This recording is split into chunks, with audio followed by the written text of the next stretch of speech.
Hi, fifth graders. This is for those of you that missed our read aloud today. So our book is Frindle by Andrew Clements, and we're starting out with chapter 1. Chapter 1, Nick. If you ask the kids and the teachers at Lincoln Elementary School to make 3 lists, all the really bad kids, all the really smart kids, and all the really good kids, Nick Allen would not be on any of them. Nick deserved a list all his own, and everyone knew it. Was Nick a troublemaker? Hard to say. One thing's for sure. Nick Allen had plenty of ideas, and he knew what to do with them. One time in 3rd grade, Nick decided to turn Miss Deaver's room into a tropical island. What kid in New Hampshire isn't ready for a little summer in February? So first he got everyone to make small palm trees out of green and brown construction paper and tape them onto the corners of each desk. Miss Deaver had only been a teacher for about 6 months, and she was delighted.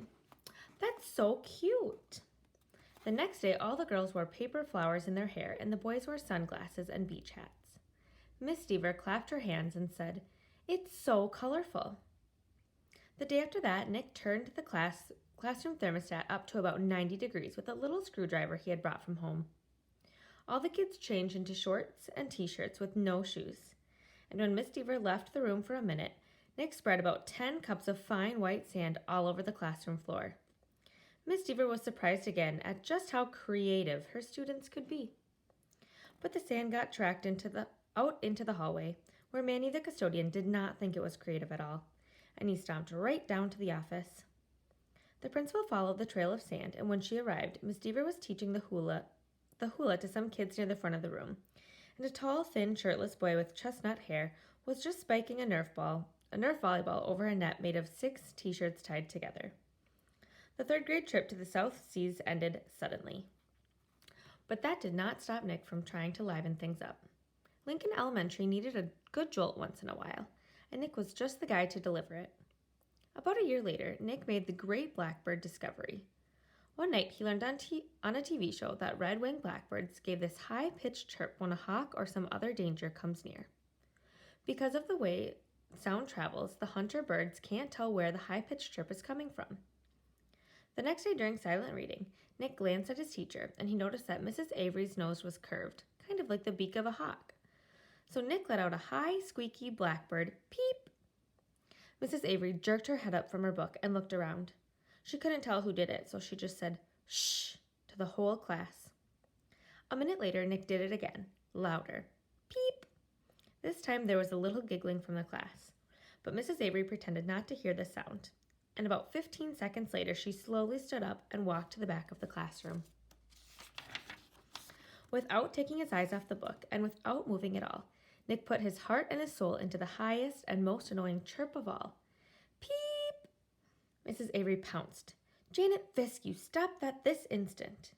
Janet, who was sitting 4 rows away from Nick, promptly turned white, then bright crimson. "But it wasn't me, honest." There was a catch in Janet's voice, as if she might cry. Mrs. Avery knew she had made a mistake, and she apologized to Janet. "But someone is asking for big trouble," said Mrs. Avery, looking more like a hawk every second. Nick kept reading, and he didn't make a peep. At lunchtime, Nick talked to Janet. He felt bad that Mrs. Avery had pounced on her. Janet lived in Nick's neighborhood, and sometimes they played together. She was good at baseball, and she was better at soccer than most of the kids in the whole school, boys or girls. Nick said, "Hey, Janet, I'm sorry you got yelled at during reading. It was my fault. I was the one who made that sound." "You did?" said Janet. "But how come Mrs. Avery thought it was me?" So Nick told her about the blackbirds, and Janet thought it was pretty interesting. Then she tried making a peep or two, and Janet's chirps were even higher and squeakier than Nick's. She promised to keep everything a secret. For the rest of Nick's 4th grade year, at least once a week, Mrs. Avery heard a loud peep from somewhere in her classroom. Sometimes it was a very high-pitched chirp, and sometimes it was a very high-pitched chirp. Mrs. Avery never figured out who was making that sound, and gradually she trained herself to ignore it, but she still looked like a hawk. To Nick, the whole thing was just one long and successful science experiment, and Janet Fisk enjoyed it too. Chapter 2, Mrs. Granger. 5th grade was different. That was the year to get ready for middle school. 5th grade meant passing classes, it meant no morning recess, it meant real letter grades on your report cards, but most of all, it meant Mrs. Granger. There were about 150 kids in 5th grade, and there were 7 5th grade teachers. 2 math, 2 science, 2 social studies, but only 1 language arts teacher. In language arts, Mrs. Granger had a monopoly and a reputation. Mrs. Granger lived alone in a tidy little house in the older part of town.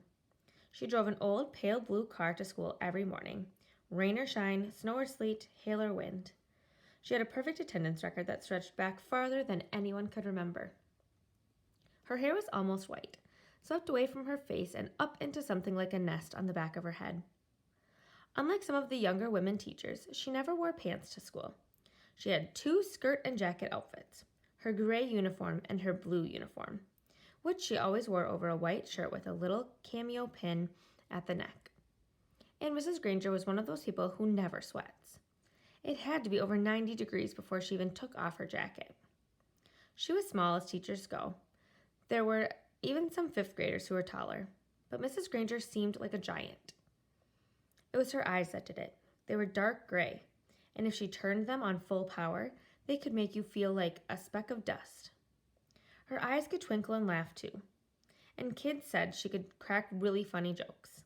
But it wasn't the jokes that made her famous. Everyone was sure Mrs. Granger had X-ray vision. Don't even think about chewing a piece of gum within 50 feet of her. If you did, Mrs. Granger would see you and catch you and make you stick the gum onto a bright yellow index card. Then she would safety pin the card to the front of your shirt, and you'd have to wear it the rest of the day. After that, you had to take it home and have your mom or dad sign the card, bring it back to Mrs. Granger the next day. And it didn't matter to Mrs. Granger if you weren't in 5th grade, because the way she saw it, sooner or later you would be. All the kids at Lincoln Elementary School knew that at the end of the line, 5th grade, Mrs. Granger would be grading their spelling test and their reading test, and worst of all, their vocabulary tests. Week after week, month after month. Every language arts teacher in the world enjoys making kids use the dictionary. Check your spelling, check that definition, check those syllable breaks. But Mrs. Granger didn't just enjoy the dictionary. She loved the dictionary. Almost worshipped it. Her weekly vocabulary list was 35 words long, sometimes longer. As if that wasn't bad enough, there was a word for the day on the blackboard every morning. If you gave yourself a day off and didn't write one down and look it up and learn the definition, sooner or later Mrs. Granger would find out. And then, just for you, there would be 2 words of the day for a whole week. Mrs. Granger kept a full set of 30 dictionaries on a shelf at the back of the room. But her pride and joy was one of those huge dictionaries with every word in the universe in it. The kind of book it takes 2 kids to carry. It sat on its own little table at the front of her classroom, sort of like the altar at the front of a church. Every graduate of Lincoln Elementary School for the past 35 years could remember standing at that table, listening to Mrs. Granger's battle cry, "Look it up, that's why we have a dictionary." Even before the school year started, when it was still the summer before 5th grade for Nick and his friends, Mrs. Granger was already busy. Every parent of every new 5th grader got a letter from her. Nick's mom read part of it out loud during dinner one night in August. Every home is expected to have a good dictionary in it so that each student can do his or her homework properly. Good spelling and good grammar and good word skills are essential for every student. Clear thinking requires a command of the English language, and 5th grade is the ideal time for every girl and boy to acquire an expanded vocabulary. And then there was a list of dictionaries that Mrs. Granger thought would be acceptable for home study. Mrs. Allen said, "It's so nice to have a teacher who takes her work this seriously." Nick groaned and tried to enjoy the rest of his hamburger. But even watermelon for dessert didn't cheer him up much. Nick had no particular use for the dictionary. He liked words a lot, and he was good at using them, but he figured that he got all the words he needed just by reading, and he read all the time. When Nick ran into a word he didn't know, he asked his brother or his dad or whoever was handy what it meant. And if they knew, they'd tell him, but not Mrs. Granger. He had heard all about her. He had seen 5th graders in the library last year, noses stuck in their dictionaries, frantically trying to finish their vocabulary sheets before English class. It was still a week before school, and Nick already felt like 5th grade was going to be a very long year. All right, so you can go to your daily slides and answer the 3 questions about chapters 1 and 2 that are on there. Make sure that you use complete sentences.